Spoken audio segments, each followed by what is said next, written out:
ওকে, আমরা স্টার্ট করে দিই। এই সাজ্জাদ ভাই কেমন আছেন? এখানে একজন টিচার দেখতে পাচ্ছি। আচ্ছা, আমি নেক্সট স্লাইডটা পুল আপ করি। আচ্ছা ম্যাম, আমি একটু বলিনি, হুম হুম যারা পার্টিসিপেট আছে তাদেরকে বলছি যে আমাদের এই ওয়ার্কশপ শেষ হওয়ার আগে আমরা একটা লিংক দিব, ইভালুয়েশন লিংক, সেটা একটু পূরণ করে দিই। আচ্ছা, আমরা শুরু করি এখন নেক্সট। ওকে, আচ্ছা। সো আমরা এর আগে যেগুলো আলোচনা করতেছিলাম সেটা ছিল হচ্ছে স্ক্রিপ্ট লেখা শুরু করার আগে আমরা কি কি কাজ করব। হ্যাঁ, এখন আমরা একটু স্ট্রাকচারকে একটু তাড়াতাড়ি টাচ করে যাই, যেহেতু আমাদের টাইম অনেক লিমিটেড। স্ট্রাকচারটা টাচ করার পরে আমরা রিয়েল স্ক্রিপ্ট দেখবো এবং আমরা এক পেজ লিখবো এবং সেটা আমরা ইভ্যালুয়েট করবো যে আমাদের লেখাটা কেমন হয়েছে। ওকে, আচ্ছা, তাহলে আমি এটা নতুন প্রেজেন্টেশনটা পুল আপ করছি, স্ট্রাকচারটা।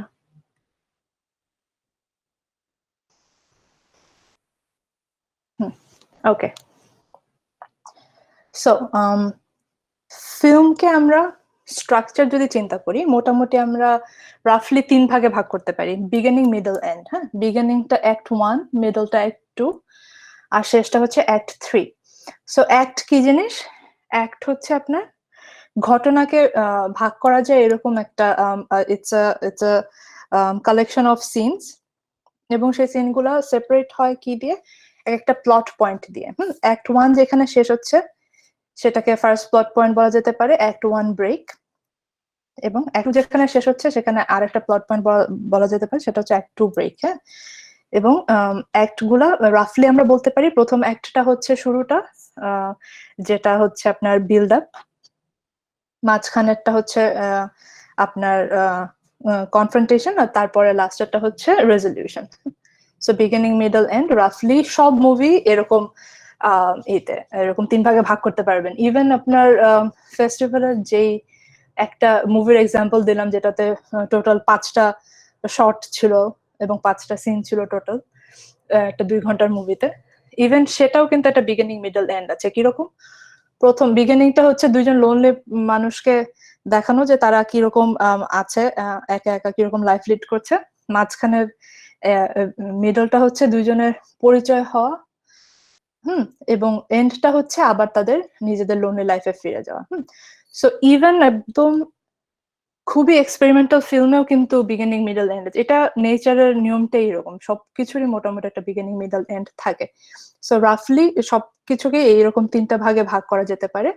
বাট আমরা যখন থিয়েটারের ফিল্মের কথা চিন্তা করব, তখন সেটাকে আরো কিছু ভাগে ভাগ করা যায়। এইখানে যেটা দেখাচ্ছে এটা থেকে আরো সিম্পলিফাইড একটা চার্ট আমার কাছে আছে, সেটা আমি আপনাদেরকে, আমি অ্যাকচুয়ালি এখানে একটা বোর্ড রেখেছি, ওখানে আমি দেখাবো একটু পরে। আচ্ছা, সো 3 অ্যাক্ট স্ট্রাকচারে কি কি স্টেপস থাকে? প্রথম একটা হচ্ছে সেটআপ। সেটআপের ভিতরে কি কি থাকে? প্রথমে অর্ডিনারি ওয়ার্ল্ডটা সেটআপ করা, যেটা বলেছিলাম যে একটা মুভির ওয়ার্ল্ডটা কিরকম, সেখানে কি কি লজিক খাটে, এটা কি রিয়েল ওয়ার্ল্ড নাকি এটা একটা ফ্যান্টাসি ওয়ার্ল্ড। হ্যাঁ, সেখানে কি কি নিয়ম কানুন আছে, সেগুলোকে সেটআপ করা যত আর্লি করা যায় তত ভালো। সো অর্ডিনারি ওয়ার্ল্ডটা ইউজুয়ালি আমরা 0 থেকে 10 মিনিটস এর ভিতরে এস্টাবলিশ করে ফেলি একটা 2 আওয়ার ফিল্মের মধ্যে। সো অর্ডিনারি ওয়ার্ল্ডের মধ্যে কি থাকে? ওপেনিং হুক, ওপেনিং সিনে আমরা চেষ্টা করি যত তাড়াতাড়ি আমাদের মুভির গোলটাকে সেট আপ করা যায়, মেইন কনফ্লিক্টটাকে সেট আপ করা যায়। তো সেটা হচ্ছে ওপেনিং হুক। সেটার আরো অনেক বিস্তারিত আমরা যেতে পারি, দেখি আমাদের সময় অ্যালাউ করে কিনা। আমি প্রথমে আপনাদেরকে স্টেপগুলা একটু একটু করে বলে যাই, দেন আমরা একটা এক্সাম্পলে যাব।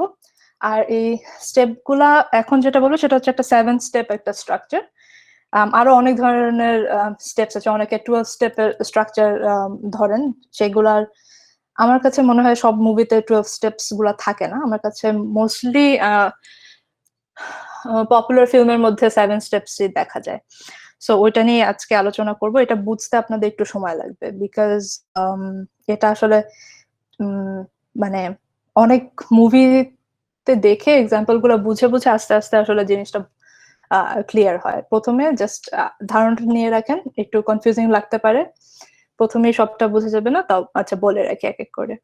আচ্ছা, অর্ডিনারি ওয়ার্ল্ডটা প্রথম 10 মিনিটের মধ্যে সেট আপ করাটা ভালো। যত আগে সেট আপ করবেন তত বেশি মানুষজন ফ্যামিলিয়ারাইজ হবে, এবং হঠাৎ করে মুভির মাঝখানে গিয়ে মনে হবে না যে আচ্ছা এই নিয়মটা কোথা থেকে আসলো, বা এই ক্যারেক্টারটা কোথা থেকে আসলো। হ্যাঁ, সে আপনার একটা খুবই ইম্পর্টেন্ট একটা ক্যারেক্টারকে মুভি লাস্টে গিয়ে ইন্ট্রোডিউস, যেটা আমরা ইতে দেখেছিলাম, কি জানি ঢাকাটাকে দেখেছিলাম, আমাদের ভিলেন হয়েছে একদম থার্ড একটা গিয়ে তাকে দেখতে পেলাম আমরা। সো এরকম করে সাজালে কিন্তু আসলে মানে মুভি ভিউইং এক্সপিরিয়েন্সটা হবে না, বা আমরা আসলে মুভির ক্যারেক্টার গুলোকে সাথে করে নিয়ে বের হতে পারবো না থিয়েটার থেকে। সো এই জিনিসটা খেয়াল রাখে, ইন্ট্রোডিউস দ্য মেইন ক্যারেক্টার্স এবং সার্কামস্টান্সেস যত আগে আর্লি পারা যায়। হ্যাঁ, সো ইউজুয়ালি ফার্স্ট 10 মিনিটের ভেতরে। ইনসাইটিং ইনসিডেন্টটা কি জিনিস? সো অর্ডিনারি ওয়ার্ল্ডে হচ্ছে আমরা একটা ইকুইলিব্রিয়াম দেখছি, আমাদের জীবন একভাবে চলছে, সেটা আমরা আমাদের ক্যারেক্টারদের জীবন একভাবে চলছে সেটা আমরা দেখছি। হ্যাঁ, সেটা একটা ভারসাম্যের ভিতরে আছে। ইনসাইটিং ইনসিডেন্ট হচ্ছে একটা ইনসিডেন্ট যেটা সেই ভারসাম্যটাকে নষ্ট করে দেয়। হ্যাঁ, এবং it thrusts the protagonist into the main action of the story. এইখানে গিয়ে কিন্তু এই মুভিতে আমরা যেটা দেখবো সেই গোলটা কিন্তু তখন ক্রিয়েট হয়ে যায়। এর আগে কিন্তু ওরকম কোনো স্পেসিফিক গোল থাকে না যেটা আমরা এই মুভিতে দেখবো। এটা অ্যাজ ইউজুয়াল তাদের ওয়ার্ল্ড আমরা দেখতে থাকি। আচ্ছা, সো ইনসাইটিং ইনসিডেন্টে একটা ইনসিডেন্ট হবে উইদিন 17 মিনিটস ইউজুয়ালি। একটা ইনসিডেন্ট হবে যেটা করে আমাদের প্রথম ক্রাইসিসটা শুরু হচ্ছে। It disturbs the action and life of the protagonist. So আচ্ছা, সো প্রথম একটা ক্রাইসিস শুরু হলো। প্রথম ক্রাইসিস শুরু হলে মানুষের জীবনে যদি একটা আচ্ছা খুব একটা ইকুইলিব্রিয়ামে একটা ভারসাম্যের ভিতরে তার লাইফটা ছিল, প্রথম যখন একটা ক্রাইসিস আসে আমাদের ফার্স্ট রিয়াকশনটা কি হয়, যে আচ্ছা এই ক্রাইসিসের মধ্যে আমার জড়ানোর দরকার নেই, আমি এর থেকে দূরে থাকি। হ্যাঁ, সো আমাদের প্রোটাগনিস্টের ইউজুয়ালি এরকমই একটা হয়, তার একটা রিয়াকশন হয়, সে এটা থেকে দূরে থাকতে চায় ক্রাইসিসটা থেকে। কিন্তু অ্যাক্ট 1 ব্রেকটা, যেটা 30 মিনিটের মধ্যে ইউজুয়ালি প্রথম অ্যাক্টটা শেষ হয়ে যায় 2 ঘন্টার একটা মুভিতে। অ্যাক্ট 1 ব্রেকে গিয়ে এমন একটা নতুন হয়, ক্রাইসিসটা পার্সোনাল হয়ে যায়, তখন আর এই ক্রাইসিসটাকে অ্যাভয়েড করার কোনো চান্স থাকে না। সো তখন সেই গোলটা রিচ করার জন্য আমাদের প্রোটাগনিস্টকে কিন্তু একটা অ্যাডভেঞ্চারে নামতেই হয়। সো 30 মিনিটসের মধ্যে কি হয়, সেই এতক্ষণ যে সেকেন্ড থটস ছিল সেটা শেক অফ করে তার অর্ডিনারি কমফোর্ট জোনকে লিভ করে তার একটা এনিমি টেরিটরিতে বা নতুন একটা টার্ফে তার এখন খেলতে হবে। এরকম একটা সিচুয়েশন হয়ে যায়। আমরা এক্সাম্পল গুলো একটু পরে দেখবো, আমরা আগে রাফলি স্ট্রাকচারটা দেখে আসি। আচ্ছা, অ্যাক্ট 2 তে কি হয়? অ্যাক্ট 2 তে হচ্ছে আমাদের মুভির সবচেয়ে বড় অ্যাক্ট। ফার্স্ট অ্যাক্টটা 2 ঘন্টার ভিতরে 30 মিনিটস, আবার থার্ড অ্যাক্টটাও 30 মিনিটস। সো ওগুলো হচ্ছে 1/4 করে। মুভির হাফটাই কিন্তু হচ্ছে অ্যাক্ট 2 তে। অনেকে আবার এই অ্যাক্ট 2 টাকে আসলে অনেকে দুইটা অ্যাক্ট ধরে থাকে। সো ইন দ্যাট কেস ওটা 4 অ্যাক্ট হয়ে যায়। কিন্তু আই থিংক সিম্পলিফাই করে দেখাটাই সবচেয়ে ভালো, অ্যাটলিস্ট শুরুর দিকে। আমরা বেশি জটিল স্ট্রাকচারের মধ্যে এখন না যাই, আমরা একটা স্ট্রাকচারকে ঠিক মতো যদি আমরা ফলো করতে পারি, দেন আমরা আস্তে আস্তে সেই স্ট্রাকচার নিয়ে খেলতে পারবো। কিন্তু মানে কোনোটাই যদি ক্লিয়ার না হয়, সবটাই যদি আমাদের ভাষা আইডিয়া থাকে, আমরা কিন্তু কোনোটাই প্র্যাকটিক্যালি ইউজ করতে পারবো না। তখন আমাদের স্ক্রিপ্ট গুলো এরকম স্ট্রাকচারালি উইক হয়ে যাবে। আচ্ছা, সো অ্যাক্ট 2 তে কি হয়? অ্যাক্ট 2 টা ইজ অ্যাবাউট কনফ্রন্টেশন। মুভির যে গিট গুলো সেগুলো আমরা এখানে বাঁধবো, অ্যাক্ট 3 তে আমরা সেই গিট গুলো খুলবো। হ্যাঁ, সো অ্যাক্ট 2 তে কি হবে? এটা অ্যাক্ট 2 কে যদি আমরা 2 ভাগে ভাগ করি, আর 30 থেকে 60 মিনিট পর্যন্ত আমরা যদি ধরে যাই, এটা মিড পয়েন্টে গেল, দেন ওটাকে আমরা অ্যাক্ট 2 এর প্রথম ভাগ ধরি, অ্যাক্ট 2 এ, আর 60 থেকে 90 মিনিট ধরলাম অ্যাক্ট 2 বি। অ্যাক্ট 2 এ তে কি হচ্ছে? অ্যাক্ট 2 এ তে এখন আমাদের প্রোটাগনিস্ট তার নোন ওয়ার্ল্ড কে ফেলে এসে নতুন একটা ওয়ার্ল্ড আসছে। এখানে new world, new rules, probably সে একটা নিউ টিমও পাবে, তার হয়তো চেনা পরিচিত মানুষও তার সাথে এখন নাই। সো হিরো ইজ উইকেন্ড এখানে। হিরো এতক্ষণ স্ট্রং ছিল, সে তার কমফোর্ট জোনের মধ্যে ছিল, তার আশেপাশে একটা সাপোর্ট সিস্টেম ছিল, এখন সে সেটা ফেলে এসে একটা আননোন একটা টেরিটরিতে এসছে। আচ্ছা, so introduce sub characters and non characters. হ্যাঁ, সো আপনাদের মেইন যে ক্যারেক্টার গুলো থাকবে, ওটা তো বললাম যে প্রথম 10 মিনিটের মধ্যে ইন্ট্রোডিউস করে দেওয়াটা সবচেয়ে ভালো। এবং প্রোটাগনিস্ট, অ্যান্টাগনিস্ট এদেরকে যদি ওপেনিং সিনে ইন্ট্রোডিউস করে দিতে পারেন তাহলে তো সবচেয়ে ভালো। আচ্ছা, সো বাট ওটা নিয়ে অবশ্যই খেলার সুযোগ আছে। সাব ক্যারেক্টার্স, নন ক্যারেক্টার, যেটা হচ্ছে খুব ইম্পর্টেন্ট ক্যারেক্টার না, বাট দেন তাও তাদেরকে এই স্টোরিতে আমরা বিভিন্ন কাজে ইউজ করছি, তাদেরকে এই অ্যাক্ট 2A তে ইন্ট্রোডিউস করে দেওয়াটা ভালো। লাইক অনেক সময় আমরা কিছু ক্যারেক্টার্স ইউজ করি যেটাকে আমরা বলি foil characters, FOIL। Foil, foil কি জিনিস? ফয়েল হচ্ছে আপনার একটা অ্যালুমিনিয়াম সারফেস যেটা হচ্ছে রিফ্লেক্ট করে, রাইট? সো ফয়েল ক্যারেক্টার্সটা বেসিক্যালি তাদের নিজেদের কোনো আলাদা করে বিকশিত হওয়ার কোনো জায়গাটা নাই, কিন্তু সে বেসিক্যালি আমাদের মেইন ক্যারেক্টার গুলো প্রতি একটা আয়না তুলে ধরতেছে। হ্যাঁ, সো এরকম কিছু ফয়েল ক্যারেক্টার থাকে, যে ফ্রেন্ড টাইপের যে ক্যারেক্টার গুলো থাকে, এই ক্যারেক্টার গুলো আমরা 2A এর ভিতরে যাতে ইন্ট্রোডিউস করে ফেলি, মানে হচ্ছে ফার্স্ট হাফে, মুভির ফার্স্ট হাফের মধ্যে যাতে ইন্ট্রোডিউস করে ফেলি। ম্যাম, ফয়েল ক্যারেক্টার কি আপনি সাপোর্টিভ ক্যারেক্টারদের বোঝাচ্ছেন? হ্যাঁ, supporting, but then supporting main character গুলা না। মেইন ক্যারেক্টারও তো অনেকেই থাকে সাপোর্টিং ক্যারেক্টার, বাট এটা ধরেন যে আরেকটু কম ইম্পর্টেন্ট। হ্যাঁ, তাদের হয়তো বা আলাদা কোনো স্টোরি লাইন নাই, সব ক্যারেক্টার আলাদা করে স্টোরি লাইন দেওয়ার মতো আমাদের জায়গা থাকবে না 2 ঘন্টার ভিতরে। সো ওগুলো হচ্ছে ফয়েল ক্যারেক্টার, সব সাপোর্টিং ক্যারেক্টার ফয়েল না। হ্যাঁ, বলেন। না, আমি উত্তর পেয়ে গেছি। আমি আসলে জিজ্ঞাসা করতে চাচ্ছিলাম এটা কত ঘন্টার বা কত সময়ের স্ট্যান্ডার্ড ধরে আপনি এটা আচ্ছা, বলছেন? আমরা 2 ঘন্টা হিসাব করছি। হ্যাঁ, আচ্ছা। ফয়েল ক্যারেক্টার্স, তারপর আরো কিছু ক্যারেক্টার্স থাকে যেটা আমরা বাংলা সিনেমাতেও খুবই দেখে থাকি, সেটাকে বলে টোডি। টোডি হচ্ছে আপনার যারা হচ্ছে ওই যে টাইপের, ওই জেস্টার বা ফুল টাইপের ক্যারেক্টার গুলা, যেটা হচ্ছে কমিক রিলিফ দেওয়ার জন্য থাকে। এগুলো আমাদের কমিক রিলিফ ডেফিনেটলি দরকার আছে, ড্রামাতেও একটু মেলোড্রামা হলেও দরকার আছে। সো এদেরকে যাতে করে আমরা ফার্স্ট হাফে ইন্ট্রোডিউস করে দিই। আচ্ছা, সো মিড পয়েন্টের আগ দিয়ে কি হয় অ্যাক্ট 2A তে, যে অ্যাক্ট 2 তে তো সে হচ্ছে চ্যালেঞ্জটা নিল, এখন চ্যালেঞ্জটা নেওয়ার পরে তো সে, আমাদের প্রোটাগনিস্ট তো এখন সে একটা স্ট্র্যাটেজি খুঁজছে কিভাবে করে সে গোলটা অ্যাচিভ করবে, রাইট? সো মিড পয়েন্টের কাছাকাছি গিয়ে মনে হয় যেন যে গোলটা প্রায় অ্যাচিভ করে ফেলেছে, বাট মিড পয়েন্টে এটাকে বলে বিগ রিভার্সাল। মিড পয়েন্টে একটা রিভার্সাল, আপনারা খেয়াল করে দেখবেন বেশিরভাগ এইগুলো ডেফিনেটলি হলিউডের প্রত্যেকটা মুভিতেই রিভার্সাল আছে, এবং সেটা দেখবেন মাঝামাঝি গিয়ে হয়, এবং বেশিরভাগ মুভিতে আপনি গুনে গুনে দেখবেন সেই মুভি ঠিক ঠিক মাঝখানে গিয়ে হবে সেটা। আপনারা এই স্ট্রাকচারটা দেখলে সব দেশের মুভির সাথে না মিললেও হলিউডের সাথে একদম 100% মিলে যাবে প্রত্যেকটা জিনিস। আচ্ছা, সো মিড পয়েন্টে কি হয়? রিভার্সালে এতক্ষণ হিরো যেটা ট্রাই করছিল সেটা কোনো একটা ক্রাইসিসে এসে সেটা নেগেট হয়ে যায়, সেটা আর কাজ করে না। এমন একটা কোনো একটা ঘটনা হয় যেটার জন্য তার এতক্ষণের সব চেষ্টা বৃথা যায়। সো এবং তখন একটা শিফট ইন মোটিভেশন আসে। মানুষের প্রথমে গোল থাকে, যেটা আমরা প্রথমে আলোচনা করছিলাম, যে গোল কিন্তু মানুষের শুরুর দিকে থাকে হচ্ছে সুপারফিশিয়াল, বাট আস্তে আস্তে জিনিসটা মানুষ যখন জিনিসটার ভিতর আরো জড়িয়ে যায় তখন হচ্ছে এটা আস্তে আস্তে আরো রিয়েল হয়ে যায়, আরো পার্সোনাল হয়ে যায়।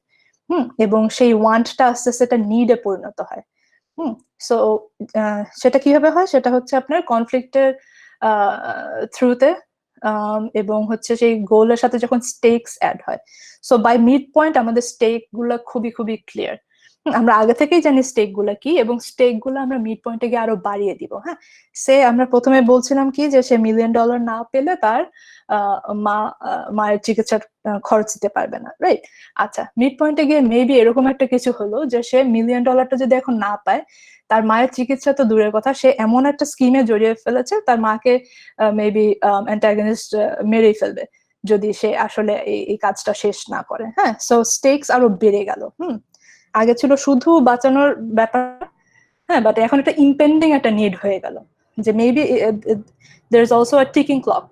বেশিরভাগ মুভিতে দেখবেন কিন্তু টিকিং ক্লকও থাকে, যে একটা কম একটা টাইম ফ্রেমের ভিতরে কিন্তু তার এই কাজটা শেষ করতে হবে, এমন কিন্তু থাকে না যে তার আর সামনের 40 বছরের মধ্যে এই কাজটা করতে হবে। সেটা নিয়ে সাধারণত মুভি হয় না, সাধারণত হয় যে সামনের 1 মাসের মধ্যে, সামনের 1 বছরের ভিতরে কাজটা করা লাগবে। টাইমটা যত বেশি শ্রিঙ্ক করে ফেলবেন আপনার স্টেকস কিন্তু হায়ার হয়ে যাবে। সো ওইটা একটা মাথায় রাখা। শিফট ডিভিশন বললাম। আচ্ছা, মিড পয়েন্টের পরে আমাদের যেটা হয়, আমাদের প্রোটাগনিস্ট কিন্তু এতক্ষণ যদি সে প্যাসিভও থেকে থাকে, সে অ্যাক্টিভ হয়ে যায়, সে নিজের ডেস্টিনি নিজে কন্ট্রোল করার চেষ্টা করে। বিকজ মুভি কিন্তু কখনো একটা কিছু নিয়ে হবে না যেটার কোনো ট্যাঞ্জিবল কোনো ভিজুয়াল থাকবে না। হ্যাঁ, যেমন ধরেন যে আমাদের প্রোটাগনিস্ট চায় যে যুদ্ধ অপরাধের বিচার হোক। হ্যাঁ, এটা নিয়ে আপনি একটা যদি মুভি বানান, এই প্রোটাগনিস্ট যদি শুধু এটা চেয়েই বসে থাকে, যদি কিছু না করে, তাহলে সেটা কিভাবে মুভি হবে? সো মুভির অ্যাটলিস্ট হাফের পরে গিয়ে যাতে করে আমাদের প্রোটাগনিস্ট অ্যাক্টিভলি এই গোলে পৌঁছানোর জন্য কিছু করে, সেই জিনিসটা আমরা খেয়াল রাখবো। আচ্ছা, সো আমরা মাঝপথে চলে আসলাম মুভির। তারপরে কি হয়? অ্যাক্ট 2B তে গিয়ে এখন হচ্ছে একটা জিনিস খেয়াল রাখবেন, প্রোটাগনিস্টের থেকে অ্যান্টাগনিস্টের পাওয়ার যত বেশি হবে, তত বেশি কিন্তু তার কি বলবো, তার অডস যত বেশি হবে, তত বেশি কিন্তু আপনার মুভিটা ইন্টারেস্টিং হবে। বিকজ আমরা তত বেশি ভাববো যে আল্লাহ কিভাবে করে সম্ভব এই বাধাটা পার করা। কিন্তু বাধাটা যদি খুবই ছোট হয়, তাহলে কিন্তু সেই বাধাটা পার করা খুব একটা কঠিন কিছু না।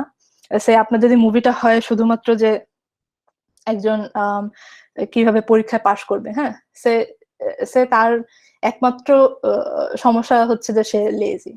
So I don't know if that's going to be an interesting movie যেটা আমরা 2 ঘন্টা ধরে দেখবো যে কিভাবে সে তার লেজিনেসটাকে ওভারকাম করছে। হ্যাঁ, but it would be much more interesting যদি তার অডস আরো অনেক বেশি হয়। সে তার এই পরীক্ষাতে শুধু পাশ করতে হবে না, তার এখানে ফার্স্ট হতে হবে, তার এটার সাথে কোনো একটা স্কলারশিপ অ্যাটাচড আছে। এটা না করতে পারলে তার পড়াশোনা কন্টিনিউ করতে পারবে না, সে এটা না করলে তার ম্যানুয়াল লেবারের কাজ করতে হবে। সো এইগুলা এই ক্লজ গুলো যখন অ্যাড হবে, এই স্টেকস গুলো যখন অ্যাড হবে, তখন কিন্তু আমাদের স্টোরিটা আরো অনেক বেশি অ্যাপিলিং হবে মানুষের কাছে। আর লোয়ার স্টেকস দিয়ে ডেফিনেটলি মুভি হতে পারে, বাট দেন সেটা হয়তো বা অন্য একটা অডিয়েন্সের জন্য, সেটা হয়তো বা ফেস্টিভ্যাল অডিয়েন্সের জন্য, বা সেটা হয়তো বা শর্টার লেংথের মুভির জন্য। সো এটা খেয়াল রাখা, আমাদের গোলটাকে যথেষ্ট বড় কিনা, আমাদের স্টেকস যথেষ্ট বড় কিনা, যেটা 2 ঘন্টা ধরে আসলেও মানুষের ইন্টারেস্ট রেখে দেওয়া যাবে। আচ্ছা, ওকে, সো মিড পয়েন্টে আমরা চলে আসলাম। মিড পয়েন্টের পরে কি হচ্ছে যে hero goes forward with full knowledge of the antagonist power. আমরা এতক্ষণ ধাপে ধাপে অ্যান্টাগনিস্ট কতটা পাওয়ারফুল সেটা আমরা দেখে আসছি। সো আমাদের এখন ফুল নলেজ আছে এবং আমরা বুঝতে পারতেছি আমাদের অডসটা আসলে কত বেশি। সো এখন এই ফুল নলেজ নিয়ে আমরা এখন কি স্ট্র্যাটেজি নিব। সো দ্যাটস এটা হচ্ছে অ্যাক্ট 2B তে হবে, এবং অ্যাক্ট 2B তে অবস্টেকলস অনেক অনেক বেশি থাকবে। যদি অ্যাক্ট 2A তে যদি থাকে 2টা বা 3টা অবস্টেকলস, অ্যাক্ট 2B তে সেটাকে অ্যাটলিস্ট ডবল করে দিয়েন। আপনারা এটা খেয়াল করবেন যে মিড পয়েন্টের পরে কিন্তু মুভির পেস বেড়ে যায়। মুভি যদি এতক্ষণ স্লো থেকে থাকে, লাস্টের দিকে দেখবেন যে মুভির পেস বেড়ে যায়, বিকজ হচ্ছে মানুষের অ্যাটেনশন তখন ওয়্যার অফ করছে। সো মানুষকে ধরে রাখা তখন আরো বেশি ডিফিকাল্ট। এবং মিড পয়েন্টে কিন্তু অলরেডি একটা যেটা আগে ট্রেডিশন ছিল যে একটা ইন্টারমিশন হয়, তখন গিয়ে কি মানুষ আসলে ফেরত এসেছে কিনা। হ্যাঁ, যেমন আমাদের এই ক্লাসের ইন্টারমিশনের পরে হয়তো অনেকে ফেরত আসেনি। সো এরকম এই জিনিসটা কিন্তু আমাদের মুভির ক্ষেত্রে খেয়াল রাখতে হয়, যাতে করে আমরা পেসটা ওই সময় বাড়িয়ে দিই। আচ্ছা, মোরাল কোড স্লোজ দেম ডাউন। হ্যাঁ, সো এটা প্রায় সময় হয়ে থাকে যে আমাদের হিরোর কিন্তু একটা খুব স্ট্রং মোরাল কোড থাকে। হ্যাঁ, যেমন হচ্ছে ম্যাকগাইভারের কিরকম ছিল যে সে হচ্ছে ভিলেনকে মারে না, সে কাবু করে দেয়, তাকে পুলিশের হাতে ধরা দেয়, কিন্তু সে কিন্তু কাউকে খুন করে না। হ্যাঁ, সো এই মোরাল কোডটা কিন্তু তাকে অনেক স্লো করে দিবে। ওয়ারাজ একটা অ্যান্টাগনিস্ট কিন্তু ইচ্ছা মতো সে কিন্তু মেরে ফেলছে, কেউ তাকে ঝামেলা ক্রিয়েট করছে, সে জাস্ট তাকে করে দিয়েছে, জাস্ট মেরে ফেলছে, রাইট? সো তার জন্য কিন্তু সামনে আগে যাওয়াটা অনেক ইজিয়ার রাদার দেন যার এতগুলো মোরাল কোড আছে। হ্যাঁ, যে এটা করা ঠিক হবে না, এটা সে করবে না, এটা তার পার্সোনালিটির সাথে যায় না। হ্যাঁ, সো এই মোরাল কোড গুলো কিন্তু আমাদের হিরোকে অনেকখানি করবে, ওয়ে ডাউন করে দিবে। আচ্ছা, এবং যেটা বললাম, ওয়ান অবস্টেকল আফটার অ্যানাদার, আমরা আস্তে আস্তে পেসটা বাড়িয়ে দিব, অবস্টেকলস বাড়িয়ে দিব। সো অবস্টেকলস বেড়ে গেলে আপনার বেশি কনফ্রন্টেশন হবে, বেশি কনফ্লিক্ট হবে, এবং আমরা চেষ্টা করব যত বেশি স্টেকস বাড়ানো যায়। আমরা রিয়েল লাইফে যদি অনেক নাইস মানুষও হয়ে থাকি, as writers will be the meanest person to the protagonist, and don't be afraid to be mean. হ্যাঁ, খুবই হার্ড টাইম দিব, মেবি আমরা লাস্টে গিয়ে মেবি আমরা অ্যাক্ট 2B তে গিয়ে আমরা প্রোটাগনিস্টের মেবি ঠ্যাং ভেঙে দিলাম, so it becomes even more harder for him to fight with the antagonist, right? So এগুলা আমাদের as writers we have to make these choices গিয়ে। আচ্ছা, একটু ব্রেকটা কি জানিস, সো 90 মিনিটসে গিয়ে আমাদের এটা শেষ হচ্ছে, সেকেন্ড অ্যাক্টটা শেষ হচ্ছে, এবং সেকেন্ড অ্যাক্টটা কি দিয়ে শেষ হয়, একটা অল ইজ লস্ট টাইপের একটা থাকে, একটা একটা মোমেন্ট থাকে, এবং আপনার বিগ মুভিগুলোতে খেয়াল করবেন যে এরকম কিছু সিন থাকে মুভির, এরকম সে আরো 30 মিনিট বাকি আছে, এরকম একটা সময় যে হিরোকে মনে হচ্ছে যেন সে আর পারবেই না, হ্যাঁ, সে একদমই তার একদম মানে দেয়ালে পিঠ থেকে গিয়েছে, এখন সে একদম মরিয়া হয়ে কিছু একটা করে ফেলতে পারে, হ্যাঁ, এরকম একটা একটা পজিশনে পৌঁছে, এটা হচ্ছে হিরোর লোয়েস্ট মোমেন্ট এবং আমাদের অ্যান্টাগনিস্টের সবচেয়ে পাওয়ারফুল মোমেন্ট অ্যাক্ট 2 এর শেষে গিয়ে। সো এখন কোনো হোপ নাই, কিন্তু একটা একটা বাচ্চা কি মরি লাস্ট একটা একটা নেবে আর কি, অ্যাটেম্পট টু রিচ দ্য গোল। আচ্ছা, ক্লাইম্যাক্স আমার কাছে স্পেলিংটা একটু ভুল আছে, আপনারা একটু ঠিক করে নেবেন, CLIMAX। আচ্ছা, সো ক্লাইম্যাক্সে গিয়ে কি হবে, সো আচ্ছা অ্যাক্ট 2 এর ব্রেকটা হয়ে গেল, তারপর অ্যাক্ট 3 তে হচ্ছে যে এই যে একটা লাস্ট একটা চেষ্টা করছে গোলটা অ্যাচিভ করার জন্য, হ্যাঁ। আচ্ছা, সো গোলটা অ্যাচিভ করার জন্য লাস্ট চেষ্টাটা হচ্ছে, লাস্ট যে কনফ্রন্টেশনটা হবে সেটা হচ্ছে ক্লাইম্যাক্স, হ্যাঁ। সো সেই ক্লাইম্যাক্সে যাওয়ার আগ পর্যন্ত কিছু প্রিপারেশনস থাকবে, তার নতুন করে রিগ্রুপিং থাকবে, তার নতুন স্ট্র্যাটেজি নেওয়া থাকবে, দেন ফাইনাল কনফ্রন্টেশন হবে। কনফ্রন্টেশনে আমরা জানবো whether hero reaches goal or he fails, হ্যাঁ, it can go either ways, সবসময় যে এমন না যে আমাদের গোলটা ফুলফিলড হবে সেটাও না, কিন্তু ফুলফিল হলো কি না হলো সেটা আমরা জেনে যাবো ক্লাইম্যাক্সে গিয়ে। আচ্ছা, সো ক্লাইম্যাক্সের পরে রেজলিউশনটা আগে 10 মিনিটের মধ্যে সাধারণত রাখা হতো, এখনকার ট্রেন্ড হচ্ছে যত কম টাইমের মধ্যে সারা যায়, অনেক সময় লেস দেন আ মিনিটের ভিতরে সেরে ফেলে। সেটা কারণটা হচ্ছে আমাদের দিন দিন অডিয়েন্সদের অ্যাটেনশন স্প্যান কমছে, সো রেজলিউশনটাকে আরো বেশি শ্রিঙ্ক করে আনার টেন্ডেন্সিটা দেখা যাচ্ছে। কারণ হচ্ছে আমরা তো মুভিটা যেটা দেখতে আসছে সেটা আমরা কিন্তু রেজাল্টটা পেয়ে গিয়েছি ক্লাইম্যাক্সে গিয়ে, সো তারপরে আর তেমন মানে মানুষজন একটু রেস্টলেস হয়ে যায়, সো এই সময়টা আমরা রেজলিউশনটা টানি।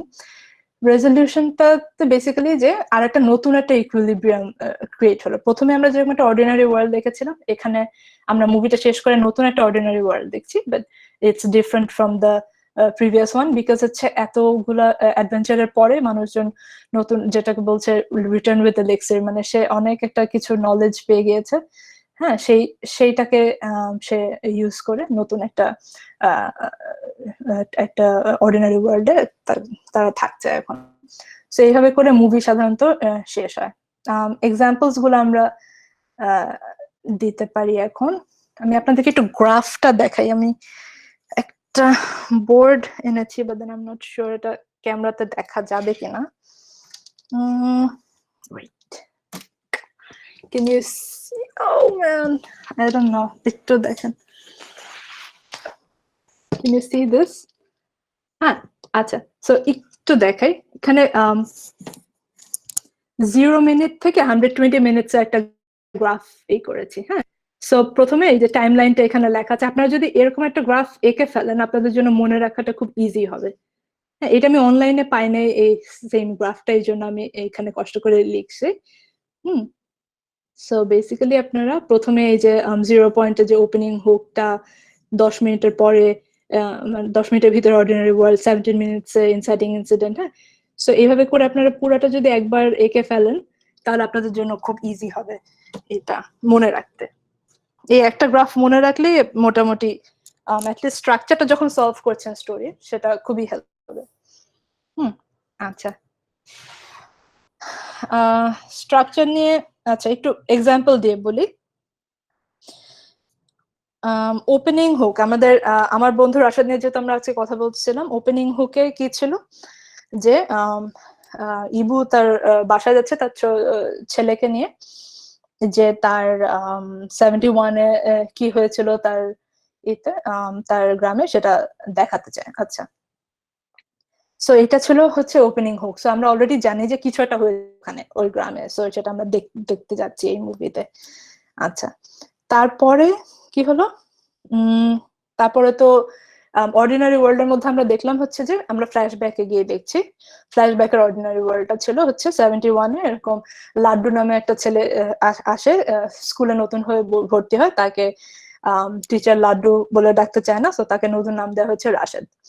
তো সেই ছেলেটা খুবই এক্সেন্ট্রিক টাইপের একটা ছেলে, সে আবার তার বাপ একটু একটু পাগল টাইপের, সো তারা আবার নিজেদের মধ্যে অনেক পলিটিক্স নিয়ে আলোচনা করে। তার থ্রুতেই আমরা একটা ইনসাইটিং ইনসিডেন্ট পাই। এটা খুব একটা ঘটনাবহুল ইনসাইটিং ইনসিডেন্ট না, বাট দেন আমরা প্রথম এই মুভিটা হচ্ছে 1 hour 35 minutes, হ্যাঁ।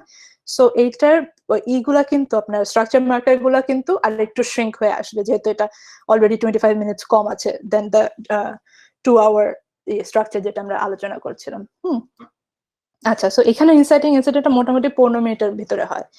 যে এই মুভিটা কিন্তু ইউটিউবে আছে, আপনারা দেখে দেখে আবার ইগুলা মিলাতে পারবেন, টাইমগুলো আপনারা জাস্ট টাইমটা লিখে রাখলে মিলাতে সুবিধা হবে। আর আপনার সামনে অনেক মুভি দেখার সময় আপনারা কিন্তু এই টাইমগুলো যদি জাস্ট জট ডাউন করে রাখেন, আর বা আপনাদের কোনো ফ্রেন্ডের সাথে যদি আলোচনা করেন যে আচ্ছা এটা কি তোমার কাছে মনে হচ্ছে ইনসাইটিং ইনসিডেন্ট, এটা কি অ্যাক্ট 1 ব্রেক, বিকজ হচ্ছে এগুলো আলাপ আলোচনার ভিতর থেকে আসলে কিন্তু ক্লিয়ার হবে, প্রথমেই ক্লিয়ার হবে না, because it's not that easy কিন্তু একটা স্ট্রাকচারকে অ্যানালাইসিস করা এবং সেটাকে ইমপ্লিমেন্ট করতে পারা। লোকাল কিছু ঈদের ওই হোমরা জমরাদের সাথে গুলি চালায় প্রথমে, এটা হচ্ছে 24 মিনিটস। সো আমাদের এই 1.5 ঘন্টার মুভির ভিতরে অ্যাক্ট 1টা কিন্তু আমরা টাইমলি পেলাম কিন্তু। আচ্ছা, সো এইটা অ্যাক্ট 1 শেষ হলো। মিড পয়েন্টটা মোটামুটি 51 মিনিটস এর দিকে একটা ছিল, যে মুক্তিবাহিনীর ক্যাম্পে স্কুলের ম্যাপ নিয়ে রাশেদ আর তার বন্ধুরা যায় মুক্তিবাহিনীদেরকে হেল্প করতে যুদ্ধতে। সো এইটা থাকে হচ্ছে মিড পয়েন্ট। তারা এতক্ষণ ধরে যুদ্ধ নিয়ে আলাপ আলোচনা করতেছে, কিন্তু ওরা যুদ্ধতে ডিরেক্টলি ইনভলভড ছিল না, বাট এই মিড পয়েন্টে গিয়ে তারা এখানে গিয়ে ইনভলভড হয়ে যায়। আচ্ছা, তারপরে অ্যাক্ট 2 ব্রেক হয় হচ্ছে আপনার তাদের একটা বড় ভাই থাকে শফিক ভাই, সে একটা অপারেশনে এই বাচ্চাদেরকে নিয়ে যায় এবং সেই অপারেশনে গুলিবিদ্ধ হয়। হ্যাঁ, so say that was in 1 ঘন্টা 7 মিনিটে। সো এখানে গিয়ে আমাদের অ্যাক্ট 2 ব্রেকটা হয়, বিকজ হচ্ছে আপনার এখানে মানে শফিক ভাই তাদের একটা খুবই প্রিয় বড় ভাই থাকে, এবং সে যে গুলি খেয়েছে এবং সে এখন মিলিটারিদের কাছে ধরা পড়ে গেছে, তাকে বাঁচানোর তেমন কোনো আশা নাই। হ্যাঁ, সো একদম মানে হোপলেস একটা অবস্থায় পড়ে যাওয়া, সেটাই আমরা একটু আগে যেটা আলোচনা করছিলাম যে অ্যাক্ট 2 ব্রেকটা হচ্ছে সেরকমই একটা সিন। সো অ্যাক্ট 2 ব্রেকটা আমরা এখানে এই সিনটা ধরতে পারি, সেটা হচ্ছে 1 ঘন্টা 7 মিনিটে আসে। আচ্ছা, তারপরে একটু ব্রেকের পরে এখন হচ্ছে রাশেদ আর তার বন্ধুরা মিলে চিন্তা করতেছে কিভাবে করে শফিক ভাইকে রেস্কিউ করা যায়, দ্যাট ইজ থার্ড। হ্যাঁ, তারা একটা লাস্ট অ্যাটেম্প নিচ্ছে যে এই পাকিস্তানি হানাদারদের সাথে কিভাবে করে তারা অ্যাটলিস্ট এই অপারেশনে জিতবে। আচ্ছা, সো এইখানে একটা বড় একটা ক্লাইম্যাক্সের সিন আছে 1 ঘন্টা 20 মিনিট থেকে 1 ঘন্টা 24 মিনিট পর্যন্ত, 5 মিনিটে। মাঝে মাঝে কিন্তু ক্লাইম্যাক্সের সিন আপনার আধা মিনিটও হতে পারে, মাঝে মাঝে কিন্তু আধা ঘন্টাও হতে পারে। ক্লাইম্যাক্স অনেকেই অনেকখানি টানে, যেমন আপনাদের স্ট্যানলি কুব্রিকের শাইনিং এর যদি ক্লাইম্যাক্সের সিনটা আপনাদের মনে থাকে, ওই যে জ্যাক নিকলসন আর বউ আর বাচ্চাকে যে করে যে অ্যাক্স নিয়ে মারতে আসে, এন্ড দেন তারা যে স্নো এর ভিতরে পালিয়ে যায়, ওই সিনটা 20 minutes or more than 20 minutes ছিল। হ্যাঁ, বাট ওই পুরা সিনটা মিলিয়ে কিন্তু একটা ক্লাইম্যাক্সের সিন। সো এরকম আমার বন্ধুর সাথে ক্লাইম্যাক্সের সিনটা কিরকম ছিল, যে শফিক ভাইকে ধরে নিয়ে গিয়েছে এবং তাকে একটা হসপিটাল রাখা হয়েছে, তারপরে তাকে ইন্টারোগেট করা হবে। সো ওরা হসপিটালটাকে ইনফিলট্রেট করে ওখান থেকে শফিক ভাইকে বাঁচিয়ে নিয়ে আসে। হ্যাঁ, সো এইটা একটা 5 মিনিটের একটা বড় একটা রেস্কিউ সিন ছিল, দ্যাট ওয়াজ দ্য ক্লাইম্যাক্স। এবং তারপরে একটা অদ্ভুত একটা রেজলিউশন আছে অ্যাবাউট 10 মিনিটস এর। আপনারা মুভিটা যারা দেখেন নাই তাদের জন্য রেখে দিচ্ছি, আপনারা মুভিটা দেখেন, এটা খুবই খুবই টাচিং একটা স্টোরি। সো এইভাবে করে মুভিটা সাজানো আছে। সো আপনারা আই হোপ আপনারা টাইম স্ট্যাম্প গুলো একটু নোট করে রেখেছেন যাতে করে আপনারা মিলায় দেখতে পারেন, এবং আপনাদের যদি মনে হয় যে না আসলে শফিক ভাইকে রেস্কিউ করাটা না ক্লাইম্যাক্স না, আমার কাছে মনে হয় এটা আসলে অ্যান্টি ক্লাইম্যাক্স, এটা হচ্ছে আচ্ছা এটা বললাম না আপনাদেরকে, একদমই পুরো স্পয়েল করে দিচ্ছি মুভিটা, লাস্টের সিনের আগের সিনটা হচ্ছে ক্লাইম্যাক্স। সো ওটা হতে পারে, উই ক্যান ডিবেট যে যে আপনার কাছে কোনটা মনে হয় যে it was about someone's death or it was about winning the war. So এখানে এমন না যে একদম খুব হার্ড এন্ড ফার্স্ট মানে রুলস আছে, বাট দেন আমরা এই স্ট্রাকচারটা যদি আপনারা অ্যাটলিস্ট রাফলি কিছু মুভির সাথে মিলিয়ে নিতে পারি, আমাদের অ্যাটলিস্ট নিজেদের লেখার ক্ষেত্রে অনেকখানি হেল্প হবে। এবং আমরা স্ট্রাকচারালি চিন্তা করে যদি না লিখি তাহলে আমাদের মুভি অনেক ক্ষেত্রেই দেখা যায় যে ফোকাস থেকে সরে গিয়েছে। সো এই স্ট্রাকচার গুলো ভেরি ইম্পর্টেন্ট। আমিও যখন স্টুডেন্ট ছিলাম ইউসিএলএ তে, প্রথমে যখন এই স্ট্রাকচার শুনতাম আমি ভাবতাম যে কেন দরকার আছে, এত কিছু নিয়ম কানুনের কি দরকার আছে। এন্ড দেন আমার ফার্স্ট ফিচার ফিল্ম লিখেছিলাম সেটা স্ট্রাকচার ছাড়া লিখেছি, এন্ড দেন নিজেরই মনে হয়েছে যে না আমি যেটা আসলে বলতে চাচ্ছি সেটা ভাবে করে আসছে না, এবং কোন একটা স্ট্রাকচার যেটা অ্যাকচুয়ালি আমার কাছে মনে হয় যে আমার সাথে স্যুট করছে সেরকম একটা স্ট্রাকচার যদি আমি ফলো করে লিখি দেন বেটার কমিউনিকেট করতে পারবো স্টোরিটা। And then I did that, এবং it was lot better. So ওভাবে করে আসলে করতে করতে শেখা, এবং film making, film script writing সবকিছুই কিন্তু আপনার যতটা না লেকচার থেকে শিখবেন আপনার নিজেরা করতে গিয়ে আরো অনেক বেশি শিখবেন। আচ্ছা, সো স্ট্রাকচার নিয়ে এটুকু বললাম। এরপরে আমরা একটু আমাদের যেহেতু টাইম কম আছে আমরা একটা রিয়েল একটা স্ক্রিপ্ট দেখে আসি। একটু দাঁড়ান আমি এটা পুল আপ করছি।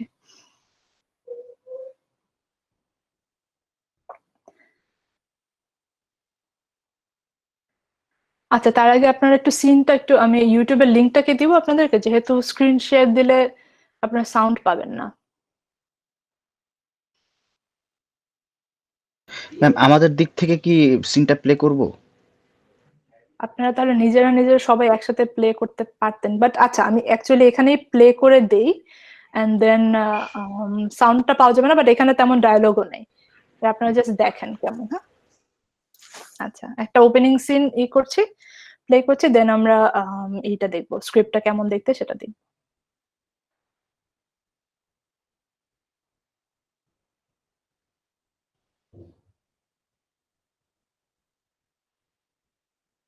ম্যাম আপনি যদি স্পেসিফিক প্রেজেন্ট নাওতে যে আপনি যদি স্পেসিফিক ট্যাবটা ক্লিক করেন হ্যাঁ, তাহলে হ্যাঁ, আপনি হ্যাঁ, হ্যাঁ। স্পেসিফিক ভিডিও দিতে পারেন, তাহলে আমরা সেক্ষেত্রে অডিও আর ভিডিও দুটোই পাবো।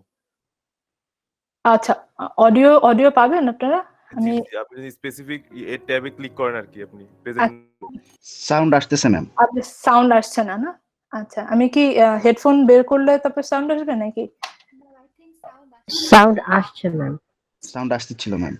আসছিল? আচ্ছা ওকে, আমি তাহলে একটু শুরু থেকে দিই। আচ্ছা, এখানে ইউটিউবে প্রথমে এস্টাবলিশিং শটটা নাই, বাট দেন তারপরেরটুকু আছে, জাস্ট আমরা 1 মিনিট দেখি।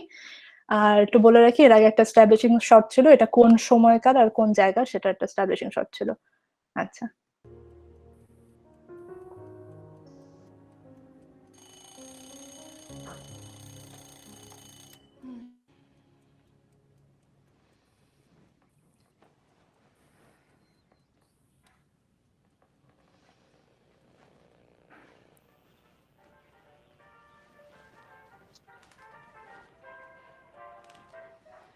Walter, honey, time to wake up. Just too Sorry, sport. You can sleep in tomorrow. That's what Saturdays are for. Ma'am আমরা শুধু অডিও শুনতে পাচ্ছি, ভিডিও দেখতে পাচ্ছি না। না ভিডিও তো আসতেছে। আসতেছে তো? না, ভিডিও দেখা যাচ্ছে। Got it.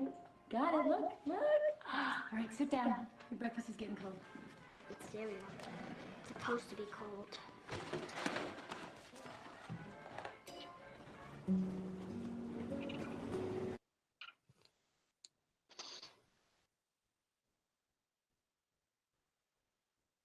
আচ্ছা। এখন তো ওটা স্টপ হয়েছে, রাইট? এখন সবাইকে দেখতে পাচ্ছি। ওকে, সো বেশিরভাগ আমরা দেখতে পেরেছি, রাইট? এইটার স্ক্রিপ্টটা আমি একটু পুল আপ করছি।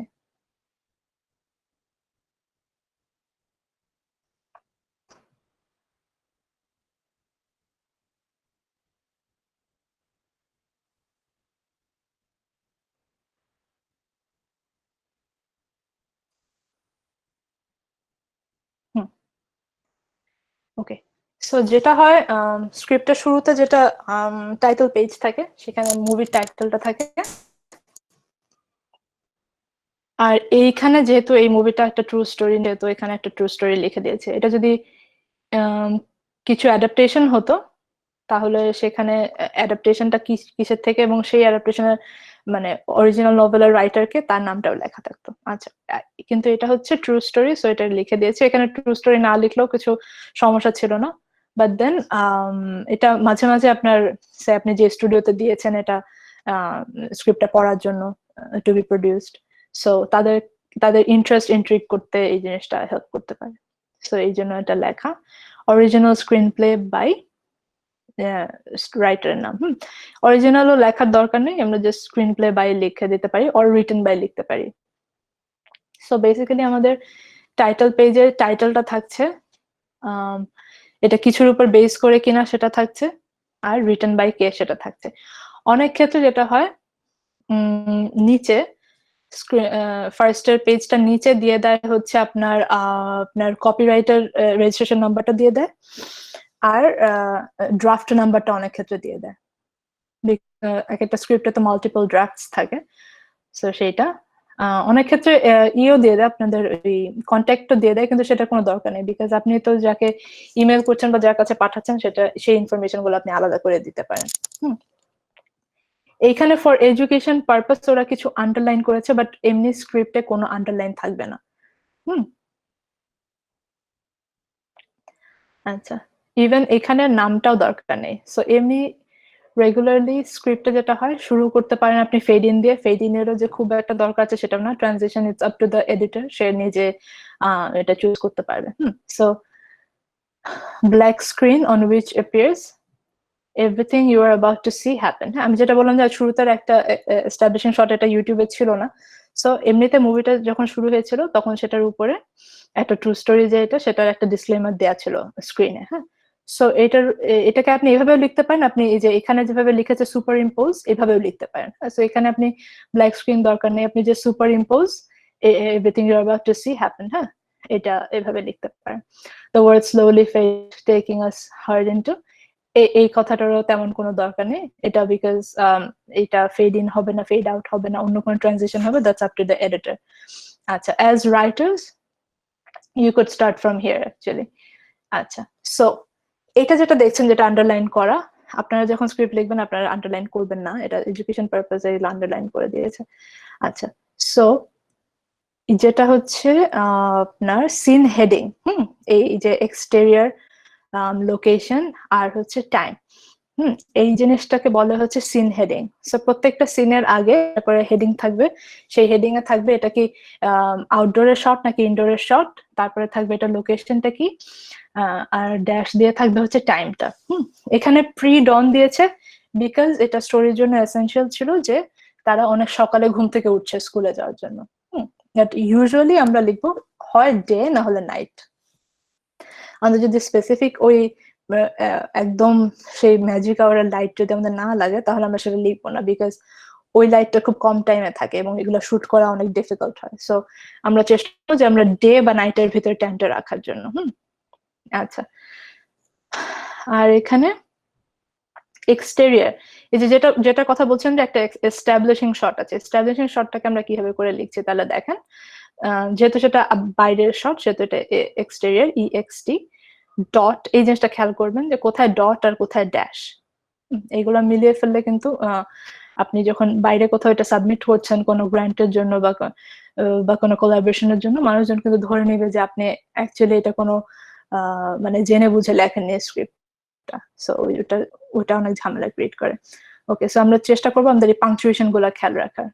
আচ্ছা, সো এটা গেল সিন হেডিং। এস্টাবলিশিং শটকে কিভাবে করে লিখছে, a small pleasant house on a tree-lined street in Los Angeles circa 1928. একদম